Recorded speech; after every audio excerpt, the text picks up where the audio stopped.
Berlin Wall was one of the world's most notorious borders. As we look at it now, over 25 years after its dismantling, the wall is a symbol that continues to resonate.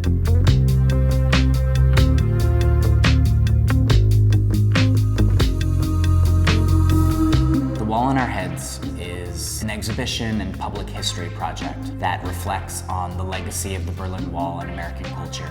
There are the works of 23 artists in the show, well-known artists like Keith Haring, Adrian Piper, Jonathan Borofsky. For each of these artists, they're responding to the history of military occupation, of the traumas of violence, but they're also looking at the way that Berlin was a space of cultural exchange, especially around their own American identities. Leonard Fried's image of an African-American soldier guarding a weeks-old Berlin Wall in 1961 actually inspired this entire research project. Leonard was in Berlin and he encounters an African-American soldier in front of the weeks-old Berlin Wall and sees a contradiction of American culture, that this is a soldier who's guarding democracy abroad but denied full rights at home. This epitomizes one of the principles of the show. We think of 1989 as the year that walls would fully become obsolete. And as scholars and artists and critical thinkers have pointed out, there are walls that remain with us today.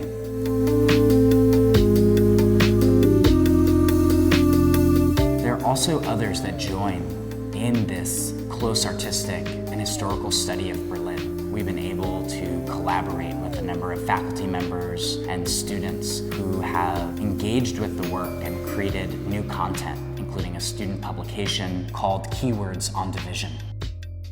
I was able to ask former writing students to respond to the artwork. They would pick a term and utilize it as a way to connect artwork in the show with contemporary political issues. It was essential that they direct their own paths of study and to think of themselves in a true way, which is that they're pivotal critical thinkers on this campus.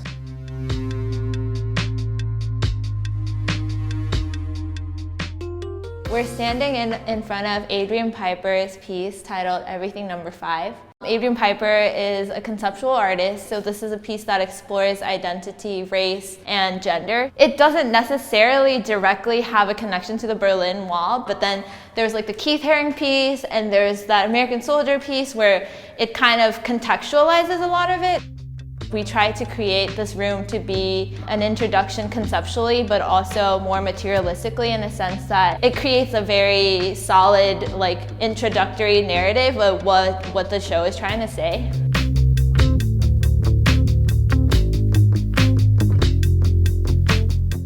Radiating out of this exhibition is a series of public dialogues and workshops that take the topic of Berlin and amplify what that city conveys and means to a contemporary audience.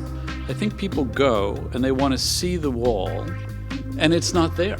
I mean, you can see a little thing, but you don't quite get it, and you then think, I must be missing it, and where was the wall, and how can I go to find where the wall was? And I mean, this erasure is an extraordinary act. It seems almost to me like a violation.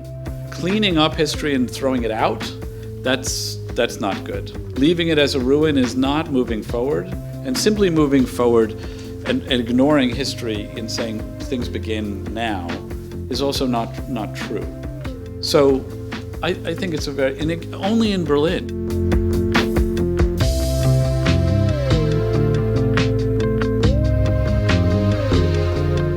Thanks to support from Haverford's initiative in ethical engagement and leadership, we've been able to push outward from the gallery, work closely with faculty, students, and community members to take on some of the questions of this show. What is the legacy of the Berlin Wall? And how do walls today become places to study, to understand, and to transform together? Our hope is that people make meaning from the artworks they see, but also bring their own ideas their inspirations, their questions about barriers in society, and think of this space as a laboratory of thought. They think about this space as one that they can reflect and share dialogue around some of the most pivotal issues that we face today.